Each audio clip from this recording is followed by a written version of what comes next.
Hello everyone. आज का जो टॉपिक है वो है वृत्त का समीकरण यानी इक्वेशन ऑफ सर्किल।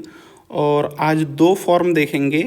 पहला है डायामीटर फॉर्म यानी व्यास रूप, और दूसरा है टू इंटरसेप्ट फॉर्म यानी अंतःखंड रूप। यहाँ पर 3 और 4 लिखा हुआ है, वो इसलिए कि पहला और दूसरा जो स्टैंडर्ड फॉर्म है और जो जनरल फॉर्म है वो ऑलरेडी डिस्कस कर चुके हैं। ठीक है, इस वीडियो में जो कुछ बताया जाएगा उसके पीडीएफ का लिंक आपको डिस्क्रिप्शन में मिल जाएगा। अगर इस वीडियो में कोई एरर होती है तो काइंडली कमेंट करके मुझे बता दीजिएगा कमेंट बॉक्स में, और कोई एरर मिलती है मुझे तो मैं आपको कमेंट बॉक्स में नोटिफाई करके पिन कर दूंगा। ठीक है, तो आइए आज का वीडियो स्टार्ट करते हैं।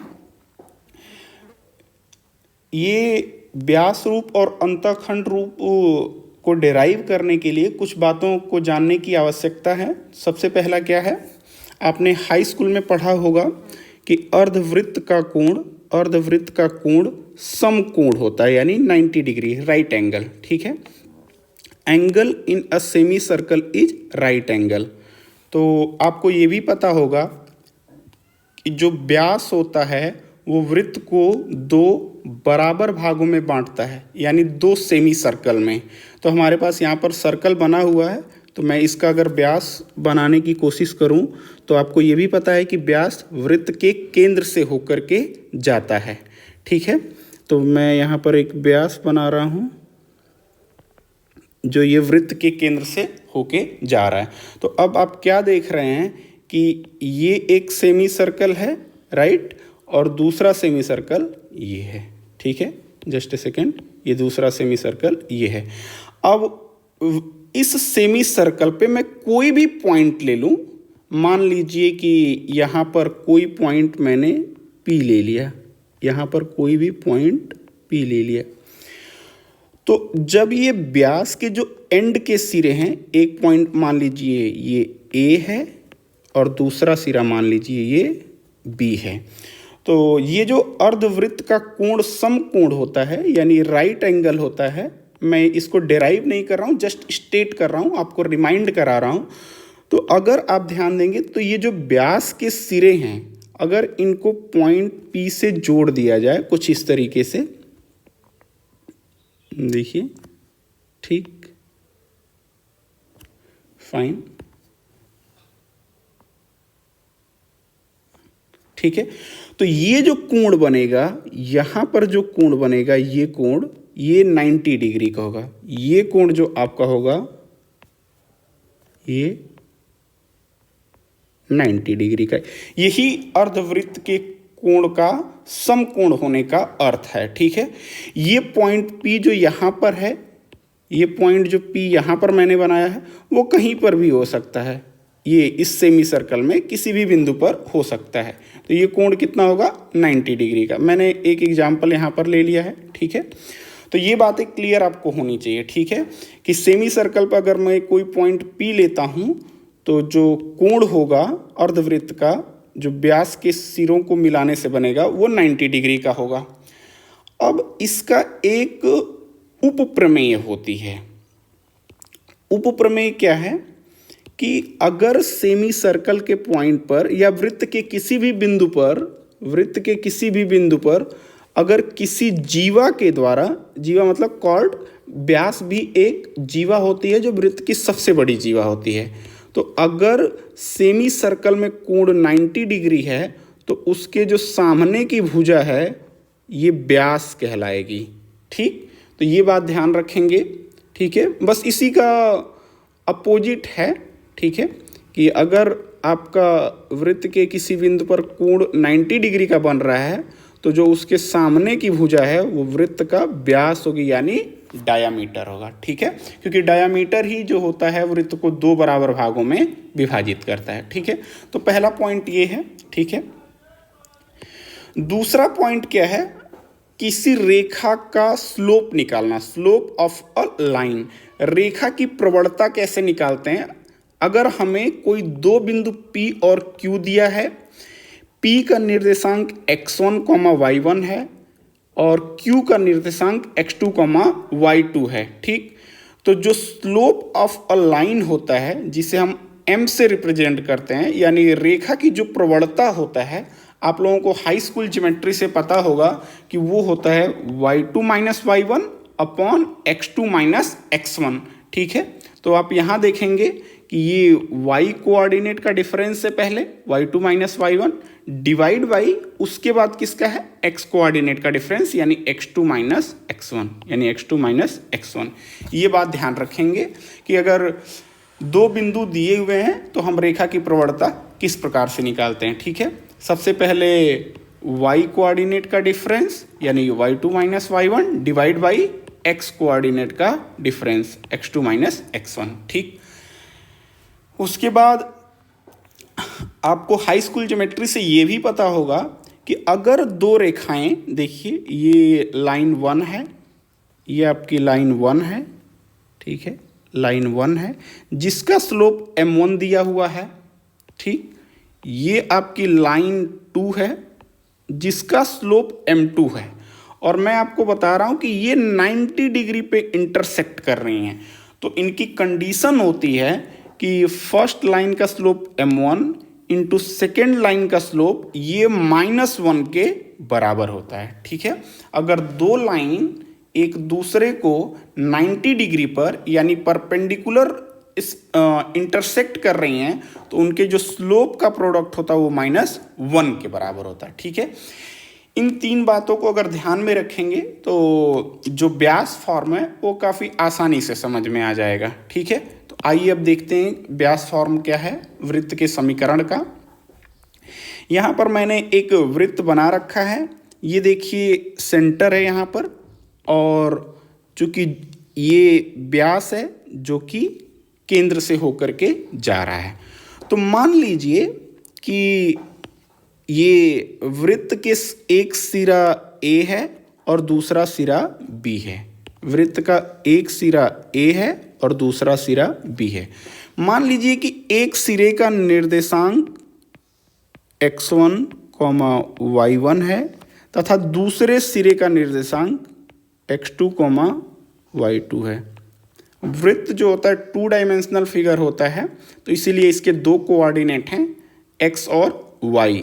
आप ध्यान देंगे कि ये एक किसी न किसी क्वाड्रेंट में होगा। मैं फर्स्ट क्वाड्रेंट में बना देता हूँ अपनी सुविधा के लिए, ये किसी भी क्वाड्रेंट में हो सकता है। ठीक है, चलिए, तो अब आप क्या देखेंगे कि वृत्त के किसी भी बिंदु पर अगर हम कोई भी बिंदु ले लें तो जैसे जैसे बिंदु बदलता है वैसे वैसे x और y कोऑर्डिनेट बदलते जाते हैं। ठीक है, जैसे जैसे ये बिंदु बदल रहा है x और y कोऑर्डिनेट भी बदल जाएंगे। ठीक है, तो वृत्त पर मैं एक बिंदु P ले लेता हूँ। ठीक, कोई भी बिंदु P, और इसका कोऑर्डिनेट मैं x, y लेता हूँ, क्योंकि जैसे जैसे ये बिंदु P मूव करेगा वृत्त पर घूमेगा वैसे वैसे x और y का मान बदलता रहेगा। तो ये दो वेरिएबल हैं x और y।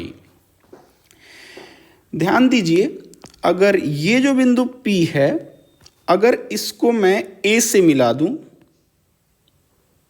ठीक, और इसी P को मैं B से मिला दूं, यानी व्यास के सिरों से मिला दूं, तो अभी आपको पहला रिव्यू जो बताया था यहाँ पर अगर ध्यान देंगे तो अर्धवृत्त का कोण समकोण होता है। तो ये जो कोण बनेगा, मैं डिराइव नहीं किया हूँ, मैं जस्ट आपको स्टेट किया हूँ। तो ये कोण कितने डिग्री का होगा? ये कोण 90 डिग्री का होगा। जस्ट ए सेकेंड, ये कोण 90 डिग्री का होगा। ठीक है, ओके।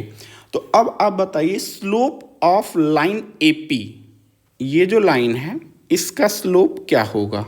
ठीक है, तो अभी मैंने बताया था y कोऑर्डिनेट का डिफरेंस यानी y minus y1 upon x coordinate का डिफरेंस यानी x माइनस x1। तो ये स्लोप होगा लाइन AP का या लाइन सेगमेंट AP का। तो मैं लिखता हूं slope of AP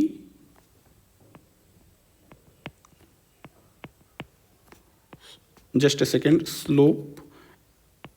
slope of AP, इसको मैं M1 से रिप्रेजेंट कर रहा हूं तो अभी मैंने बताया कि जो स्लोप होता है y कोऑर्डिनेट का डिफरेंस यानी y माइनस y1, यानी ये हो गया y minus y1 upon x coordinate का डिफरेंस यानी x माइनस x1, ठीक, x minus x1, x minus x1, okay.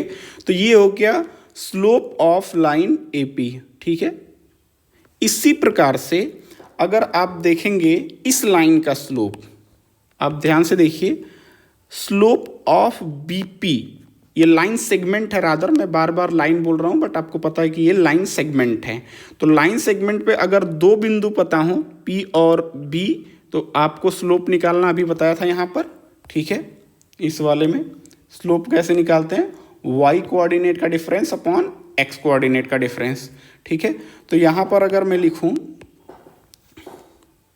Slope of BP और इसको मैं m2 से अगर रिप्रेजेंट करूं तो ये कितना हो जाएगा, y कोऑर्डिनेट का डिफरेंस यानी y minus y2, y coordinate का difference y minus y2 upon x coordinate का डिफरेंस यानी x upon x minus x2, ठीक है, x minus x2, x minus x2। और आपको सबसे पहला रिव्यू आज का बताया था कि अर्धवृत्त का कोण समकोण होता है। तो आप ये क्या देख रहे हैं, ये 90 डिग्री है, ठीक, ये 90 डिग्री है ये कोण।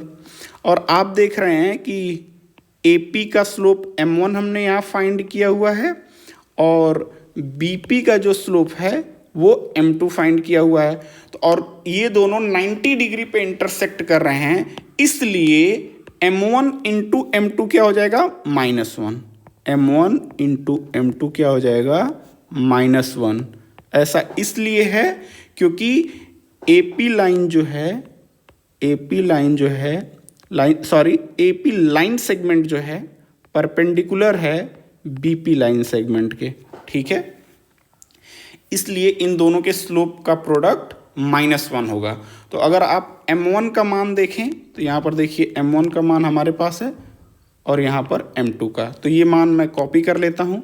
M1 is equal to, just a second, मैं ये कॉपी कर लेता हूँ, ये आपका M1 का मान है, copy paste it here, this is M1, fine, just मुझे ब्रैकेट बना लेने दीजिए, ये M1 का मान है और आप क्या देख रहे हैं, M2 का मान यहाँ पर है। तो अगर मैं M2 को भी कॉपी कर लेता हूँ, give me A second, this is M2, let me copy this, paste it here, just a second, this is M2, fine, थोड़ा ब्रैकेट लगा लेने दीजिए, यस, दिस इज M2 और इन दोनों का प्रोडक्ट कितना हो जाएगा, -1। तो I need a space, okay. तो यहाँ से क्या हो गया, देखिए इसको थोड़ा सा सिंप्लीफाई करते हैं। तो अगर सिंप्लीफाई मैं करूँ तो y minus y1 into numerator में क्या है, अंश में y minus y2 is equal to, अब ये वाला जो डिनोमिनेटर है इसको मैं राइट साइड में भेज दे रहा हूँ, तो और ये -1 है इधर, ये -1 से मल्टीप्लाई हो जाएगा, ये -1 से मल्टीप्लाई हो जाएगा, तो क्या हो जाएगा, minus of x minus x1 into x minus x2। अब ये इस साइड माइनस साइन है, तो अगर इसको मैं लेफ्ट साइड में लेके आऊँ तो ये आपका इक्वेशन हो जाएगा क्या, x minus x1 into x minus x2 plus y minus y1 into y minus y2 is equal to 0, ठीक है। यही आपका जो फॉर्मूला है, यही आपका डायामीटर फॉर्म है। थोड़ा एक बार जस्ट ए सेकेंड इसको भी देखेंगे, ठीक है, यही आपका डायामीटर फॉर्म है, ठीक है। फार्मूले को एक बार ध्यान से देख लेंगे, x1 और y1 डायामीटर व्यास का एक सिरा है, दूसरा जो सिरा है वो x2, y2 है। तो x1 y1 x2 y2 व्यास के दो सिरे हैं। तो अगर व्यास के दो सिरे x1, y1 और x2, y2, ठीक है, सिरा का मतलब एंड पॉइंट्स, अगर व्यास का अगर एंड पॉइंट x1, y1 तथा x2, y2 हो तो जो वृत्त का समीकरण आता है वो आता है x माइनस x1 यानी ये x coordinate into x minus x2 यानी ये दूसरा x coordinate plus y minus y1 यानी पहले सिरे का निर्देशांक का y1 into y minus y2। इसको ध्यान से देख लीजिएगा, यही आपका व्यास फॉर्म है, ठीक है। तो ये आपको ध्यान रखना है, ठीक है, कि अगर व्यास का सिरा x1, y1 और x2, y2 हो तो जो वृत्त का समीकरण आएगा x minus x1 into x minus x2 plus y minus y1 into y minus y2 equal to 0। तो यही आपका वृत्त के व्यास का वृत्त का समीकरण है जिसे हम व्यास रूप कहते हैं, डायामीटर फॉर्म। व्यास फॉर्म इसलिए कहते हैं कि ये जो x1 y1 है और x2 y2 हैं व्यास के सिरों के निर्देशांक हैं, एंड पॉइंट्स के कोऑर्डिनेट हैं, ठीक है। आइए, तो ये फॉर्मूला याद रखिएगा, इस पे बेस्ड क्वेश्चन पूछा जाता है, ठीक है। एक रिव्यू और है, आपने हाई स्कूल ज्योमेट्री में पढ़ा होगा कि ये एक्स एक्सिस है, यहाँ पर मैंने ऑलरेडी बना के रखा हुआ है, ये एक्स एक्सिस है, ये वाई एक्सिस है। तो हाई स्कूल में आपने ज़रूर पढ़ा होगा कि अगर जब हम एक्स एक्सिस पे चलते हैं तो कोऑर्डिनेट कुछ इस तरीके से मिलते हैं 1, 0, 2, 0, 3, 0। जब पॉजिटिव साइड में चलते हैं तो ओरिजिन का कोऑर्डिनेट 0, 0 होता है, ये आपको पता है। यहाँ पर क्या होता है 0, 0 होता है, ये ओरिजिन का कोऑर्डिनेट है। और जब x के निगेटिव दिशा में चलते हैं तो -1, 0, -2, 0, -3, 0। अब खास बात क्या है यहाँ पर कि जब आप x एक्सिस पर चलते हैं, पॉजिटिव साइड या निगेटिव साइड, किसी भी साइड, राइट या लेफ्ट, राइट साइड चलें या लेफ्ट साइड, तो खास बात यह है कि y कोऑर्डिनेट हमेशा 0 होता है। x एक्सिस पे y कोऑर्डिनेट हमेशा 0 है। देखिए x एक्सिस पर y कोऑर्डिनेट हमेशा 0 है, ठीक है। तो अगर मैं कहूं कि एक यहां से लेकर के, ध्यान दीजिए, यहां से लेकर के ये जो दूरी है वो a है, और दूरी मैं x एक्सिस पे बता रहा हूं, तो और मैं पूछ रहा हूं कि यहां का कोऑर्डिनेट क्या होगा। ये दूरी a है, तो यहाँ का कोऑर्डिनेट क्या होगा इस बिंदु का, तो आप कहेंगे x एक्सिस पे y का मान तो 0 होता है, और कोऑर्डिनेट जो लिखने का तरीका होता है x, y, पहले x लिखते हैं फिर y। तो x की दूरी तो मैंने बता दिया आपको a, और आप कहेंगे कि x एक्सिस पे y कोऑर्डिनेट तो हमेशा 0 रहेगा, तो जो कोऑर्डिनेट होगा a, 0 होगा, ठीक है। x एक्सिस पे अगर आपको दूरी पता हो तो जो कोऑर्डिनेट होगा a, 0 हो जाएगा अगर दूरी a है तो। क्यों? क्योंकि y कोऑर्डिनेट हमेशा x एक्सिस पे 0 ही होगा, ठीक है। सिमिलरली अगर आप y एक्सिस को देखेंगे तो यहाँ कुछ कोऑर्डिनेट इस प्रकार से होता 0, 1, 0, 2, आप समझ रहे होंगे, इसी प्रकार से 0, 3। तो y एक्सिस पे आपका x कोऑर्डिनेट का मान क्या होता है 0 होता है, ठीक है। तो अगर मैं आपको हमेशा पॉजिटिव साइड या निगेटिव साइड, किसी भी साइड y एक्सिस पे x कोऑर्डिनेट का मान 0 होगा, तो अगर मैं आपको ये दूरी बता दूं कि ये दूरी आपकी b है, और मैं पूछूं कि इस बिंदु का निर्देशांक क्या होगा y एक्सिस पे, आप कहेंगे कि जो x कोऑर्डिनेट होता है वो तो हमेशा 0 है, और ये दूरी हमने आपको b बताई हुई है, तो इसका निर्देशांक इस बिंदु को हो जाएगा 0, b, ठीक है।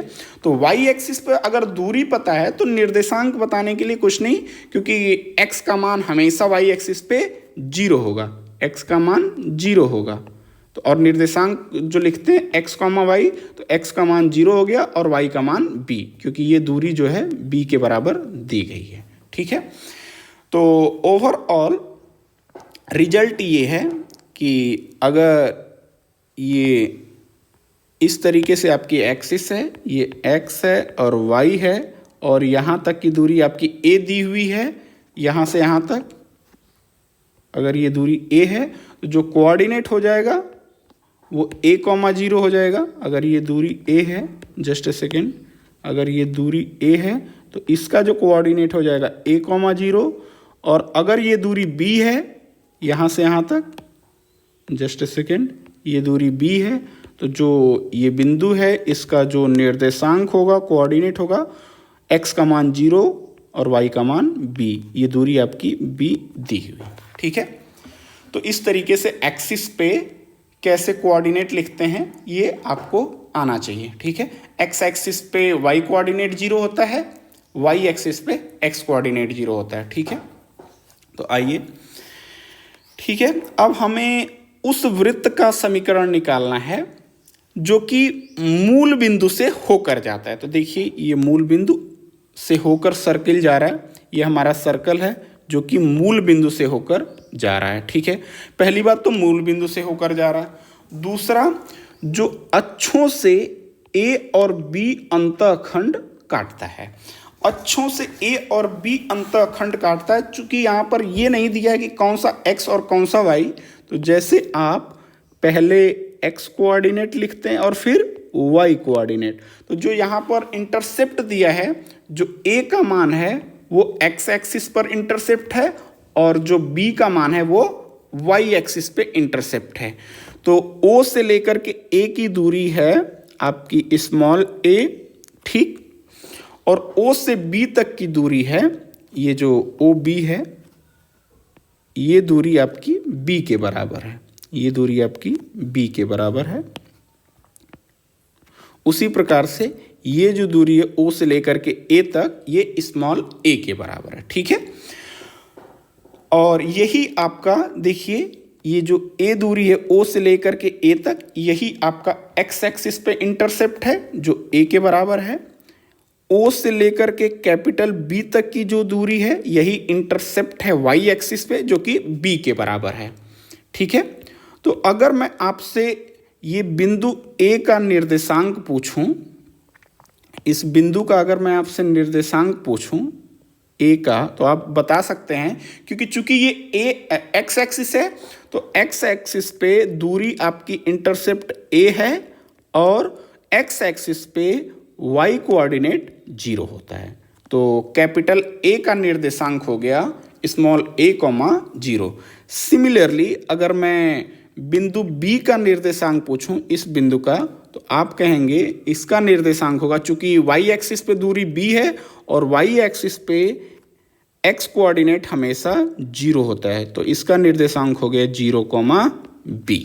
ठीक, अब ध्यान दीजिए, कैपिटल A और कैपिटल B को अगर मैं मिला दूं, ध्यान से देखिए, ये कैपिटल B को अगर मैं कैपिटल A से मिला दूं, ठीक, तो आप क्या पा रहे हैं, यहां पर देखिए ओरिजिन पे कोण कितने डिग्री का होगा, ये x एक्सिस और y एक्सिस 90 डिग्री पे इंटरसेप्ट करती, तो ये कोण कितना है, 90 डिग्री।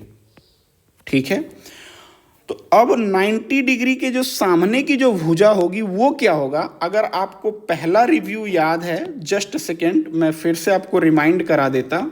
अगर ये देखेंगे तो मैंने आपको बताया है कि अर्धवृत्त का कोण समकोण होता है, और दूसरा आपको क्या बताया, इसका ही उपप्रमेय यानी जो कोरोलरी होती, कि अगर वृत्त के किसी बिंदु पर 90 डिग्री का कोण बन रहा है तो कोण के सामने की जो भुजा है वो वृत्त का व्यास होता है, तो जो AB है वो वृत्त का व्यास होगा।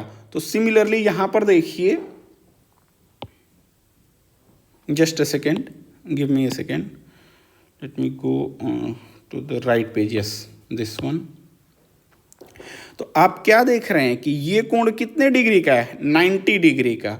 तो 90 डिग्री के जो सामने की भुजा है, ये जो सामने की भुजा है वो क्या कहलाएगी, वो व्यास होगी।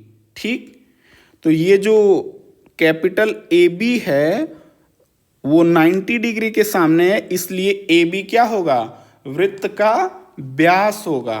ठीक, तो अगर ए बी वृत्त का व्यास है और व्यास के एक सिरे का निर्देशांक a, 0 है और दूसरे सिरे का निर्देशांक 0, b है।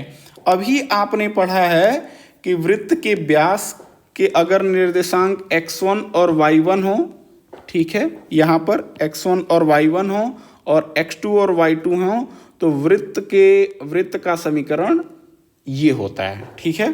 तो अगर वृत्त का समीकरण, चूंकि हमें डायमीटर के एंड्स पता है, तो जो वृत्त का समीकरण होगा वो यहाँ पर मैं लिख देता हूँ, जो अभी पीछे हमने डेराइव किया था, ठीक है, ये वृत्त का समीकरण होगा, ठीक। तो अब देखिए, ये आपका एक पॉइंट को मैं x1, y1 मान लेता और दूसरे पॉइंट को x2, y2 मान लेता और यहाँ पर रख देता हूँ और फिर आपका वृत्त का समीकरण आ जाएगा, ठीक है। तो यहाँ पर मैं लिखता हूँ x माइनस x1 का मान कितना है, x1 का मान a है, ठीक है। Just a second, let me erase this all, just a second, very difficult to erase, yes. तो अगर आप देखेंगे तो x1 का मान, ये जो x1 का मान है वो a के बराबर है, तो x minus a into x minus x2 का मान 0 है, देखिए x2 का मान ये 0 है, x minus 0 plus y minus y1 का मान देखेंगे तो y1 का मान आपका 0 है, y minus 0 into y minus y2 का मान देखेंगे तो y2 का मान आपका b है, यहाँ देखिए ये y2 का मान b के बराबर है, तो y minus b equal to 0। तो ये हो गया x minus a into x plus x minus 0 is equal to x, similarly y minus 0 is equal to y और ये y minus b, this is equal to 0। तो अगर इसको expand करेंगे तो ये हो गया x square minus a x plus y square minus b y equal to 0। तो हाईएस्ट पावर को पहले लिख लेते हैं, x square plus y square, just a second, minus a x minus b y equal to 0। अगर कोई वृत्त मूल बिंदु से होकर गुजरता है, ध्यान दीजिएगा 3 बातें हैं इसमें, ठीक है। पहला तो मूल बिंदु से होकर गुजरता है, ए आपका एक्स एक्सिस पे इंटरसेप्ट है और बी जो है वाई एक्सिस पे इंटरसेप्ट है, तो उस वृत्त का समीकरण होता है x square plus y square minus a x minus b y equal to 0, ठीक है। ए और बी क्या है, चूंकि ये x के साथ, ये देखिए x एक्सिस पे जो इंटरसेप्ट था a है, तो वो देखिए x कोऑर्डिनेट के साथ है, माइनस ए एक्स है, और b जो है वो y एक्सिस पे इंटरसेप्ट है तो y के साथ है। ये जस्ट रिमाइंड करा है, याद करने के लिए, ठीक है। तो ये उस वृत्त का समीकरण है जो मूल बिंदु से होकर जा रहा है तथा x एक्सिस पर a इंटरसेप्ट और y एक्सिस पर b इंटरसेप्ट कट कर रहा है, तो उसका समीकरण है x square plus y square minus a x minus b y equal to 0, ठीक है। तो इस इक्वेशन को याद रखेंगे, ठीक है। तो आज की जो समरी है, आज हमने वृत्त का समीकरण देखा है, उसके 2 रूप देखे। पहला डायामीटर फॉर्म। डायामीटर फॉर्म क्या है कि अगर डायामीटर के एक सिरा, एक एंड का कोऑर्डिनेट x1, y1 तथा दूसरे एंड यानी दूसरे सिरा का कोऑर्डिनेट x2, y2 हो, तो जो वृत्त का समीकरण आता है वो आता है x minus x1 into x minus x2 plus y minus y1 into y minus y2 equal to 0। ये वृत्त का समीकरण है, इसे ही व्यास रूप कहते हैं, ठीक है। दूसरा हमने देखा कि अगर x एक्सिस, अगर कोई वृत्त जो कि मूल बिंदु से होकर जाता है तथा x एक्सिस पर a इंटरसेप्ट तथा y एक्सिस पर b इंटरसेप्ट कट करता है, तो उस वृत्त का समीकरण होता है x square plus y square minus a x minus b y equal to 0। इन दोनों पे बेस्ट क्वेश्चन यानी डायामीटर फॉर्म और टू इंटरसेप्ट फॉर्म पे नेक्स्ट वीडियो पे इन पे बेस्ट क्वेश्चन किया जाएगा, ठीक है। अगर कोई कमेंट होगा तो ज़रूर बताइएगा, ठीक है। Thank you so much for watching this video. See you next time.